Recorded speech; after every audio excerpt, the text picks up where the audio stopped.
Livro dos Atos dos Apóstolos, capítulo número 4. Eu disse o livro dos Atos dos Apóstolos, capítulo número 4.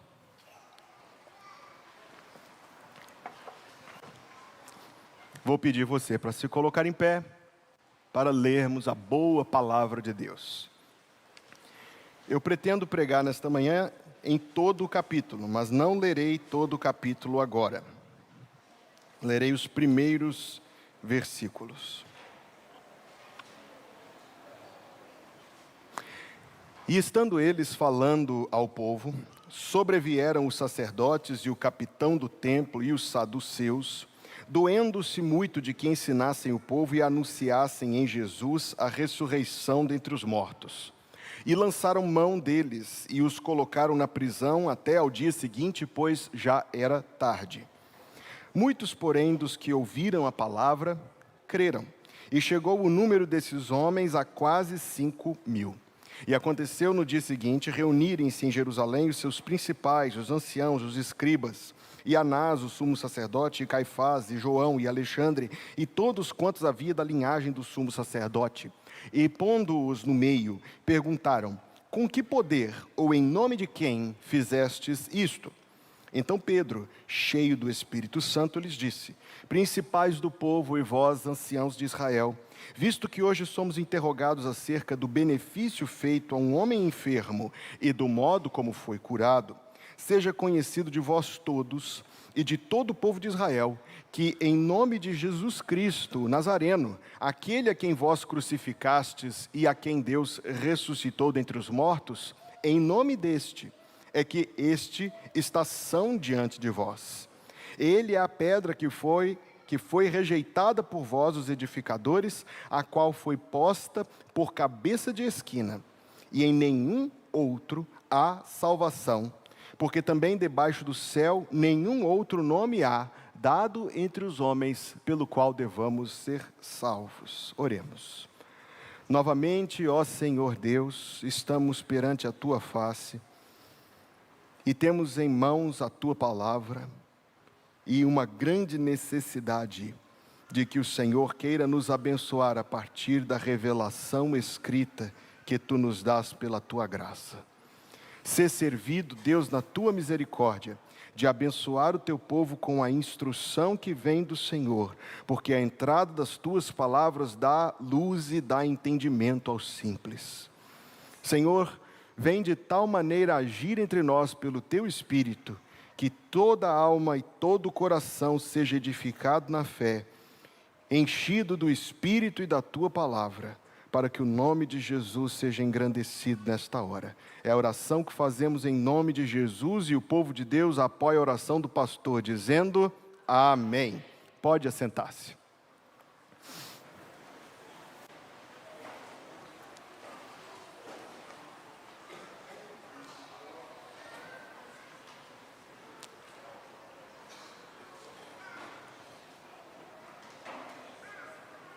Existe, queridos, nesse tempo no qual nós vivemos, uma filosofia, uma atitude muito comum de procurar não ofender ninguém, usando de palavras, ocultando posições, adiando ou até alterando o que se pensa, o que se crê, o que se defende, de maneira a não indispor ou antagonizar ninguém. É o espírito do politicamente correto e que faz parte do mundo no qual nós vivemos e com uma força cada vez maior, como podemos todos aqui perceber. Mas esta sementinha é antiga. Eu li algo muito interessante esta semana. 2 homens que eram inclusive, aliás, depois se tornaram rivais, tão rivais que se mataram num duelo. Imagina que coisa dramática. Um foi presidente dos Estados Unidos, Alexander Hamilton, e o outro foi vice-presidente dos Estados Unidos, Aaron Burr. Se tornaram inimigos, tão inimigos, a ponto de que fizeram um duelo. Um colocaram as costas um com o outro, com arma na mão, quanto dá espaço, vira... E um deles morreu como resultado disputa.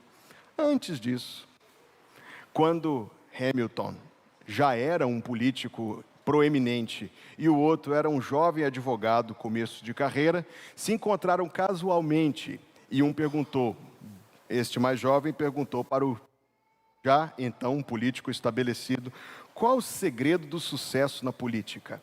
Ouça a resposta: fale pouco, sorria muito e que ninguém saiba o que é que você é a favor ou contra. Isso 200 e tantos anos atrás. E não é verdade que é assim até hoje. Mas na palavra de Deus não é assim. O povo de Deus não é assim. O povo de Deus tem posições que são marcadas não por nós próprios ou definidas por nós mesmos. O povo de Deus tem posições que nós tiramos da palavra de Deus e que nós sustentamos com o auxílio de Deus para a glória de Deus. E é exatamente isto que está acontecendo, não só nesse trecho que nós lemos, mas em todo o capítulo 4 dos Atos dos Apóstolos.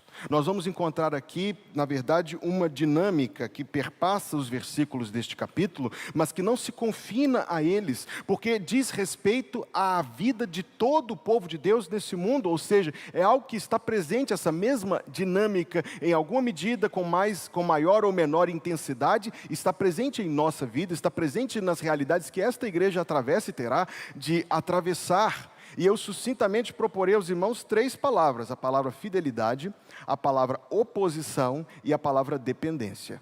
Comecemos pela fidelidade. O contexto do capítulo 4, que nós lemos um trecho dele, é, obviamente, a continuação do capítulo 3. Não estou dizendo nada admirável aqui. Só que no capítulo 3, aconteceu uma grande cura feita pelos apóstolos Pedro e João. E este fato de eles terem curado um homem enfermo, no nome de Jesus Cristo, foi o suficiente para levantar a ira, a oposição cheia de ódio, virulenta e violenta dos poderosos de então, que encarceraram os apóstolos e usaram de toda forma de violência para poder causar-lhes temor. Não falarei ainda sobre a oposição, mas o que ressalta esta passagem é que enquanto eles estavam enfrentando esta oposição, ao mesmo tempo eles estavam sendo fiéis a Deus.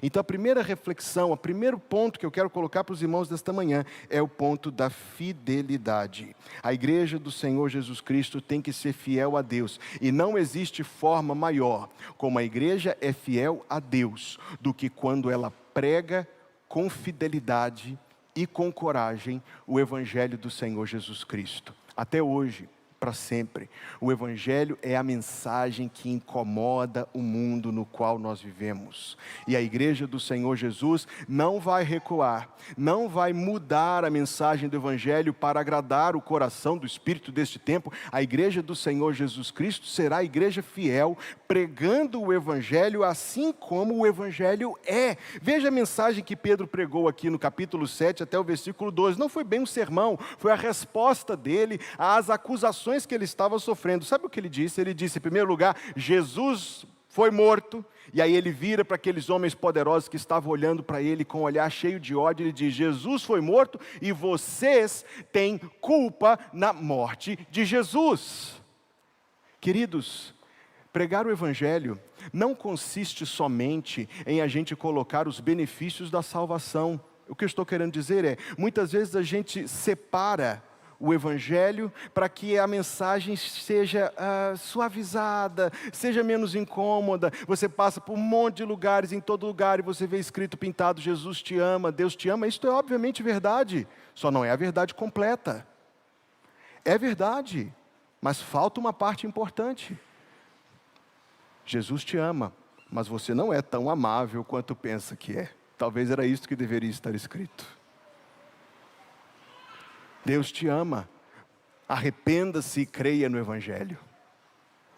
Deus te ama, buscar o Senhor enquanto se pode achar. Podemos falar de salvação, mas para falar de salvação temos que falar da cruz. Para falar da cruz temos que falar por que a cruz aconteceu. Você ouvirá eu falar sobre isto hoje à noite. Se Deus assim abençoar com a boa mão de Deus sobre mim, eu quero pregar sobre a conversão do ladrão na cruz hoje à noite. Um dos textos que eu considero mais maravilhosos da vida do Senhor Jesus. Por que estavam lá aqueles homens crucificados? Aliás, especificamente, por que estava lá Jesus Cristo crucificado? Alguém dirá que ele foi uma vítima porque ele se levantou contra os poderosos políticos, religiosos daquele tempo. Outro dirá que foi um martírio, ele foi lá para nos dar o exemplo do que é que o amor faz. Eu não posso dizer que isso seja falso, só posso dizer que não é totalmente verdade. Porque a morte que ele viveu, a morte que ele morreu, ninguém mais pode morrer. Ele morreu uma morte sem pecado, eu não posso. Ele morreu uma morte como sacrifício agradável a Deus, pela salvação dos remidos, eu não posso morrer essa morte. Então dizer que o Senhor Jesus foi a vítima de um golpe, etc., é principalmente contrário ao que Jesus disse, porque ele disse: ninguém tira a minha vida, eu voluntariamente a dou. Então, se nós queremos falar de salvação, nós temos que falar de pecados. Para pregar uma mensagem de perdão, nós temos que falar uma mensagem de condenação. E se vamos falar de reconciliação e de paz com Deus, então nós temos que começar mostrando por que esta paz é necessária, como Deus proveu esta salvação pelo sangue do seu Filho na cruz, e como esta salvação está disponível, acessível a todo aquele que buscar o Senhor. Pedro começou a resposta dele, aqueles homens cheios de ódio, dizendo: Jesus morreu por culpa de vocês, mas Jesus ressuscitou, Deus o ressuscitou dentre os mortos, está no versículo 10, ele foi colocado por Deus, ele é a pedra que os edificadores rejeitaram, mas que Deus colocou como cabeça de esquina. E agora veja este versículo 12, que todos nós conhecemos, ele disse: em nenhum outro há salvação. Que ousadia! O versículo 13 diz que eles viram a ousadia de Pedro e de João. Por que ousadia? Porque ele foi corajoso o suficiente para declarar uma coisa: em nenhum outro há salvação. Não faz muito tempo eu vivi essa experiência, talvez você já tenha vivido uma experiência semelhante. Alguém se incomoda muito, e já foi dito que não existe nada mais ofensivo na fé cristã do que esta mensagem de que só existe um caminho de salvação, só há um. Só há um caminho de salvação. Sim, meus irmãos, só há um caminho de salvação. O único caminho de salvação é o Evangelho do Senhor Jesus Cristo. As pessoas devem se arrepender e crer no Senhor Jesus, e todo aquele que nele crê não será confundido. Só há um caminho de salvação. Mas para o espírito do nosso tempo, para o espírito do mundo no qual nós vivemos, isto é desagradável, isto é ofensivo, isto é politicamente incorreto. Eu faço a seguinte comparação: se tem um prédio pegando fogo, tem um caminho para sair desse prédio. A pessoa quer seguir outro caminho, a pessoa quer pular da janela, a pessoa quer fazer o que for. Não é compassivo, não é misericordioso deixar a pessoa seguir qualquer caminho. Compaixão e misericórdia, dizer: olha, o caminho é este, esta é a saída. Só há um caminho. Alguém diz que é um ofensivo dizer que só há um caminho. Só há um caminho. Sabe o que é maravilhoso? Não era para ter caminho nenhum. Não era para ter caminho. Pela misericórdia de Deus, há um caminho. O Senhor Jesus disse: eu sou o caminho. Não foi isso que ele disse em João 14, versículo 6? A fidelidade da igreja do Senhor Jesus Cristo é, mesmo exposta aos perigos, foi o que Pedro e João fizeram.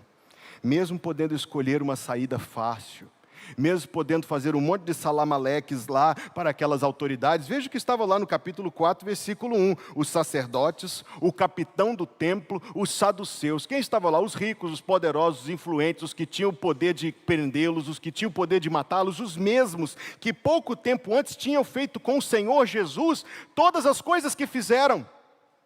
Os mesmos de quem os próprios apóstolos se esconderam, queridos. E quando o Senhor Jesus ressuscitou, eles estavam no cenáculo com as portas e as janelas fechadas, diz o Evangelho de João, capítulo 20, por medo dos judeus. Os mesmos homens de quem eles tinham se escondido com medo, os mesmos homens cujo ódio eles viram recair sobre o seu mestre, sobre o nosso Salvador, são os homens que agora eles enfrentam com tanta coragem. Sabe qual é a diferença? Sabe o que é que mudou o medo deles em ousadia? Sabe o que é que transformou estes homens no interior do seu coração? Veja o que está escrito no versículo 8. Pedro, cheio do Espírito Santo. Eu falei sobre isso quarta-feira. Falamos sobre ser cheio do Espírito Santo na última quarta-feira. Pedro, cheio do Espírito Santo, teve coragem para falar de Jesus, o único nome dado entre os homens pelo qual devamos ser salvos. Um pastor a quem eu gosto muito de ouvir, escuto regularmente, é o pastor da primeira igreja batista de Dallas, no estado do Texas, pastor Robert Jeffress. E ele relatava uma experiência numa das suas mensagens, porque ele, e eu não falo com nenhuma conotação política, mas ele era muito próximo ao presidente Trump. Quando o presidente Trump inaugurou a embaixada dos Estados Unidos em Jerusalém, ele foi convidado para orar na cerimônia de inauguração. Quando a mídia soube que ele tinha sido convidado para isso, primeiro incomodados porque havia uma oração numa inauguração de uma embaixada. E depois que ele, especificamente por causa de outras controvérsias com que já esteve envolvido no passado, por tomar posições bíblicas diante de diferentes assuntos, fizeram uma devassa. Vasculharam tudo que podia achar de pregações dele, de falas dele, de livros dele, de tweets dele, e acharam uma série, fizeram um dossiê, várias falas dele dizendo que o judaísmo não é uma religião que salva, que o único caminho é Jesus, que mesmo os judeus sendo da semente de Abraão, se eles rejeitassem o Senhor Jesus, não seriam salvos, estariam eternamente separados de Deus. E todas essas coisas julgaram assim em alta mídia na noite anterior à cerimônia da inauguração da embaixada. O pastor Robert Jeffress diz que ele olhava da janela do hotel e via, ele já estava em Israel, via dezenas de carros de reportagem parados na porta do hotel para poder entrevistá-lo. E a mídia postando que ia ser uma vergonha para o país colocar um homem intolerante como aquele, um homem bitolado como aquele, para poder representar a nação. Pressão, pressão. Você consegue imaginar esse alto nível de pressão em cima dele? O presidente dos Estados Unidos não recuou no convite, e no dia seguinte lá estava o pastor, e ele conta as palavras que ele disse naquela ocasião. Ele disse: o povo judeu foi o povo que Deus escolheu para enviar o seu filho ao mundo. E ele disse: em nenhum outro há salvação. Ele disse isso na inauguração da embaixada em Jerusalém. Em nenhum outro há salvação, porque nenhum outro nome há dado entre os homens pelo qual devamos ser salvos. A gente consegue imaginar, irmãos, que tipo de pressão, que até medo pode ter tomado o coração. Eu imagino o coração de Pedro e de João diante dessa situação, assim como sei que nós vivemos, eu e você, vivemos momentos semelhantes a estes, quando nós somos postos entre ceder um pouquinho ou permanecer fiéis ao Senhor. O livro de Malaquias, capítulo 3, eu não vou ler esse texto, vou apenas deixar para a sua leitura posterior. Fala que Deus tem um livro onde Ele registra os atos dos seus servos. Deus tomará nota da nossa fidelidade, quer seja numa ocasião como esta que eu citei, diante de dezenas de repórteres, quer num pequeno diálogo dentro de casa, ou no contexto familiar, ou numa situação de pressão no ambiente de trabalho, ou qualquer outro lugar em que nós somos postos à prova da nossa fidelidade. Deus vê, Deus registra e Deus recompensa e honra a fidelidade dos seus servos.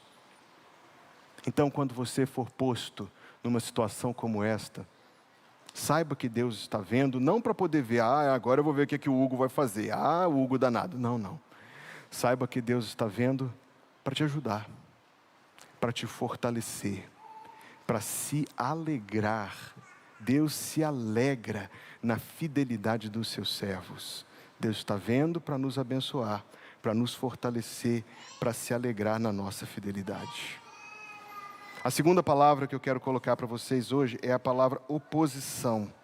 E ela está presente neste capítulo do versículo 1 a 6, que nós já lemos, e mais especificamente a partir do versículo 13, que ainda não lemos. Então eles, vendo a ousadia de Pedro e João, informados de que eram homens sem letras e indoutos, maravilharam-se e reconheceram que eles haviam estado com Jesus. E vendo estar com eles o homem que fora curado, nada tinham que dizer em contrário. Todavia, mandando-os sair do conselho, conferenciaram entre si, dizendo: que havemos de fazer a estes homens? Porque a todos os que habitam em Jerusalém é manifesto que por eles foi feito um sinal notório e não o podemos negar.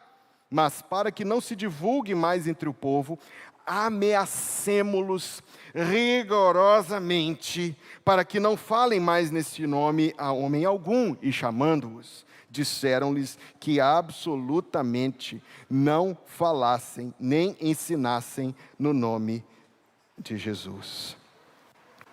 Queridos, a gente se pergunta, se o mundo tolera tudo quanto é religião, se o mundo tolera e defende a inclusividade, a pluralidade, se isso faz parte dos valores do nosso tempo, por que com o Evangelho é diferente? Se pode isso, se pode aquilo, se tem festa disso, se tem monumento de não sei o quê, por que com o Evangelho é diferente? Eu digo aos irmãos por quê. Porque outras religiões, vou dizer com todas as letras, não são nada. Servem ao nada. São ídolos ao nada. Mas o Evangelho é o poder de Deus para a salvação de todo aquele que crê. Você não se opõe aos gnomos, às fadas, aos hobbits, aos elfos, porque eles não existem. As pessoas se opõem a Jesus Cristo, porque a mensagem dele é poderosa para salvar, é poderosa para transformar a vida das pessoas. Só se opõe àquilo que é real, só se rejeita aquilo que é real.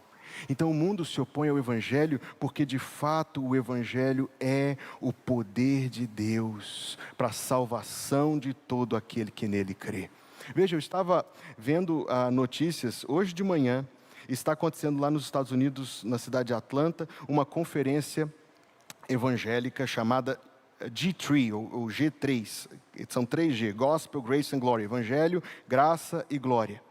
E enquanto esse grupo, cerca de 8.000 crentes estavam reunidos lá, um grande congresso, uma grande conferência, eles tiveram de evacuar o prédio sexta-noite, porque houve uma ameaça de bomba, de que tinham plantado uma bomba no centro de convenções onde estavam reunidos, para detonar a bomba e matar ou atingir todas aquelas pessoas. Tiveram de evacuar, inclusive deixando tudo que estava na cadeira, bolsa, celular, o que fosse, tiveram de evacuar às pressas o salão. O que eles estavam fazendo de tão perigoso assim? Eu vou dizer para vocês, eles estavam cantando hinos, eles estavam orando e eles estavam pregando o Evangelho do Senhor.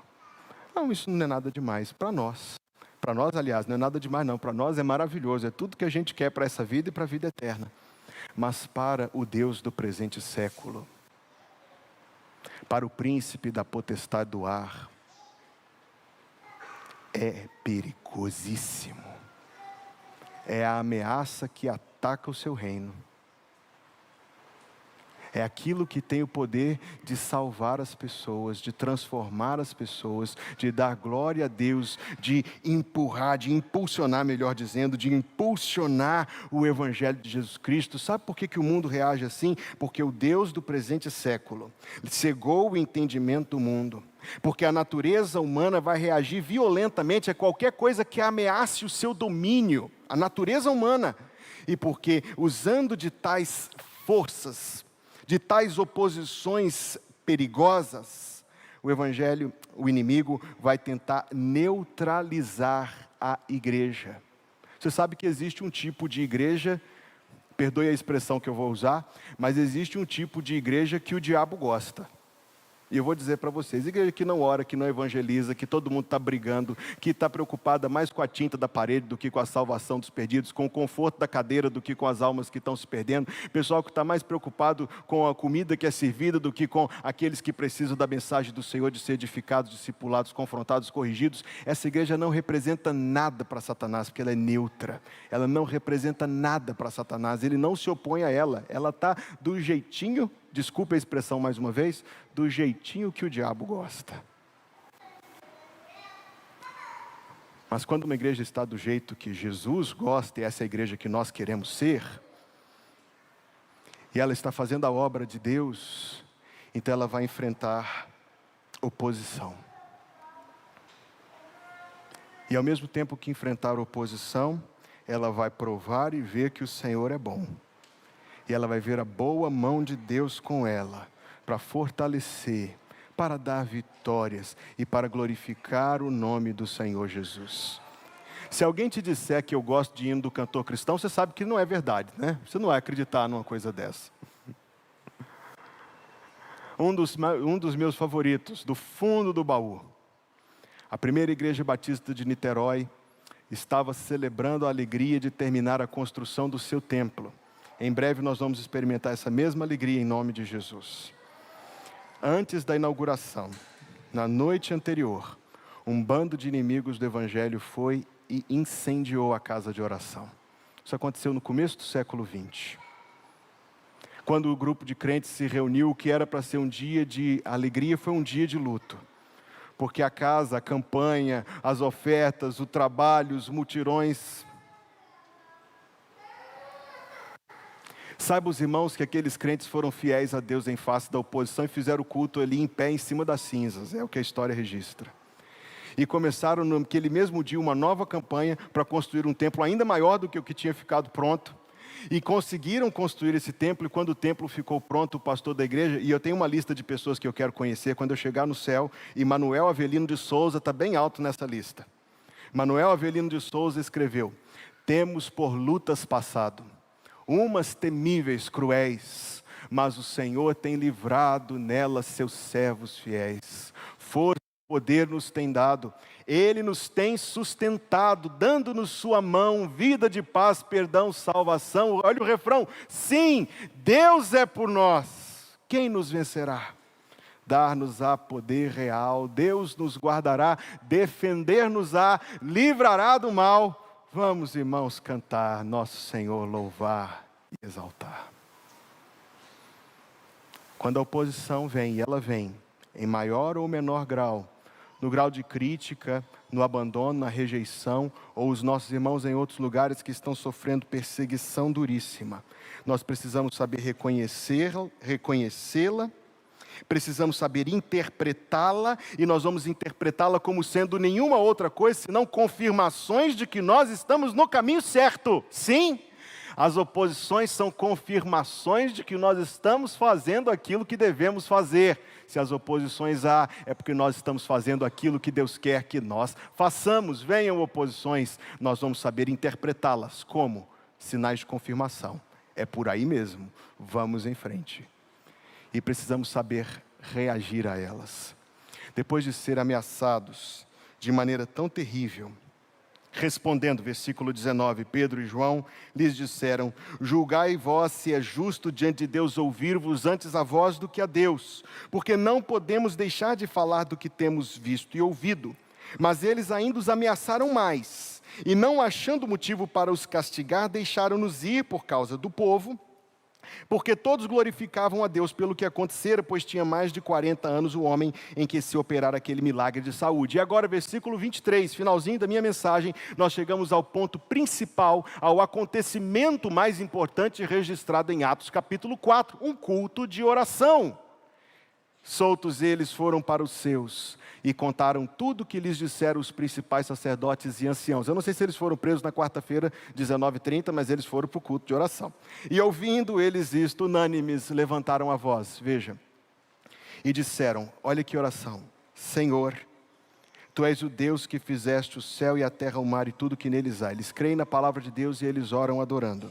Que disseste pela boca de Davi teu servo. Eles acreditam na inspiração da Escritura. Eles citam o Salmo 2. Versículo 26. Levantaram-se os reis da terra e os príncipes se ajuntaram a uma contra o Senhor e contra o seu ungido. Versículo 27. Porque verdadeiramente contra o teu santo filho Jesus que tu ungiste, se ajuntaram não só Herodes mas Pôncio Pilatos com os gentios e os povos de Israel, para fazerem tudo que a tua mão e o teu conselho, preste atenção, para fazerem tudo que a tua mão e o teu conselho tinham anteriormente determinado que se havia de fazer. Aí eles estavam adorando a Deus e confessando a soberania de Deus. Eles disseram: nada aconteceu sem Deus ter permitido. Pedido 1. Agora, Senhor, olha para as suas ameaças. Eles não pediram: Senhor, abre a boca da terra debaixo deles. Eles não pediram: Senhor, manda um raio para poder fritar a cabeça deles. Não. O pedido foi simples: olha para as ameaças deles. Só isto. Entregando-se à justiça, à sabedoria e ao tempo de Deus. Segundo pedido: concede aos teus servos que falem com toda a ousadia a tua palavra. Veja que coisa maravilhosa. Eles não pediram propriamente livramento da oposição ou das ameaças, nem a destruição dos seus inimigos. O pedido deles foi: Senhor Deus, uma vez que o nosso coração pode vacilar, uma vez que nós podemos ser tomados pelo temor e recuar, uma vez, Senhor Deus, que nós podemos fraquejar, concede aos teus servos que falem com toda ousadia a tua palavra. Eles não pediram para ser livrados da provação, eles pediram que fossem aprovados na provação, que fossem fiéis na provação. Terceiro pedido: enquanto estendes a tua mão. Eu tenho falado tanto sobre a mão de Deus, mas irmãos, veja aí, enquanto estendes a tua mão, eles estão dizendo: Deus, não deixa a gente se impedir. E Senhor, não deixe de fazer maravilhas entre nós. Estende a tua mão para salvar, estende a tua mão para curar, estende a tua mão para abençoar, estende a tua mão para que se façam sinais e prodígios pelo nome do teu santo Filho Jesus. Versículo 31. E tendo orado, moveu-se o lugar em que estavam reunidos. Você se lembra de Isaías? Que as paredes do templo tremiam diante de Deus, do alto e sublime trono da graça. E todos foram cheios do Espírito Santo. A nossa principal necessidade como igreja: ser cheios do Espírito Santo. E cheios do Espírito Santo, anunciavam com ousadia a palavra de Deus. Eu tenho um amigo muito importante para mim. Vocês o conhecem, o pastor Timothy Wolf. Regularmente o pastor Timothy me manda alguns versos bíblicos, letras de hinos. Quase diariamente ele me manda alguma coisa para meditação. Algum tempo atrás, eu estava vivendo um momento pessoal muito específico e aquela palavra dele veio como uma providência de Deus para mim. Foi um remedinho que Deus mandou para mim pelo pastor Timothy. Ele mandou um verso escrito por John Newton, o mesmo John Newton que escreveu Amazing Grace. Ele escreveu isto aqui: Thou art coming to a king, large petitions with thee bring, for his power are such that one can never ask too much. Falei em língua aqui. Mas depois de algum tempo que eu memorizei isto, eu consegui fazer uma versãozinha deste versinho, coisa simples, mas que me abençoe. De vez em quando eu recito para mim mesmo, e agora eu quero deixar com você. Quando perante o rei tu vais, ousada petição contigo traz, pois teu poder e amor são tais, que é impossível pedir demais.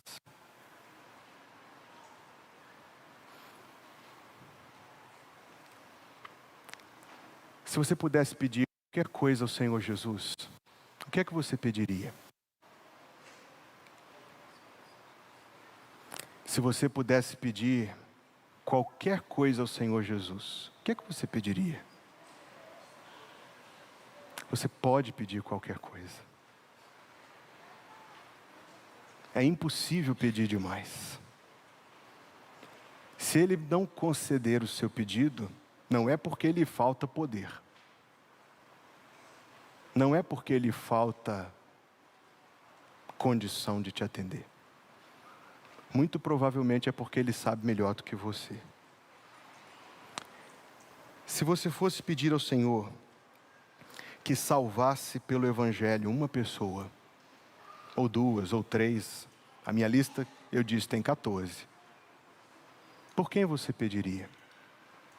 Talvez um irmão, ou parente, ou primo, ou sei lá quem, que você já até desistiu. Você, não, eu acho que esse aí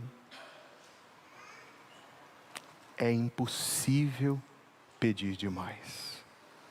Quando perante o rei tu vais, ousada petição contigo traz, pois seu poder e amor são tais, que é impossível pedir demais. Vamos orar? Vamos colocar de joelhos, se você puder, faça o mesmo. E nós vamos terminar o nosso tempo de manhã juntos hoje orando.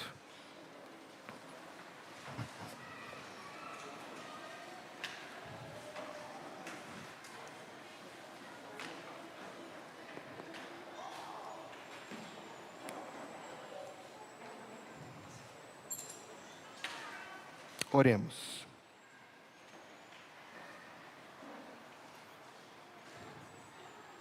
Ó Senhor Deus poderoso, Criador do céu, da terra, do mar e de tudo que neles há.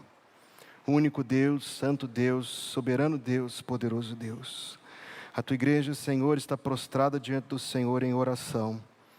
E vimos ao Senhor, Deus, para buscar o Senhor, Deus, e buscar o Teu poder nas nossas vidas, e buscar a Tua graça, Deus, e buscar, e pedir, e suplicar, e humildemente rogar, Deus, que a Tua boa mão esteja estendida sobre nós. Nós não merecemos que o Senhor estenda a Sua boa mão sobre nós, Deus.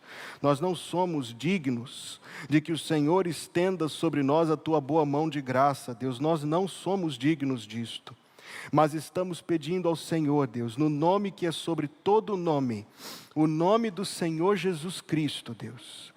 Pedimos que o Senhor faça desta igreja uma igreja toda cheia do Espírito Santo, para anunciar com ousadia a palavra de Deus, enquanto estendes a tua mão para fazer, Deus, maravilhas, salvar vidas, restaurar pessoas, Deus, reerguer aqueles que têm sido destruídos pelo pecado, para dar glória ao nome do teu santo Filho Jesus.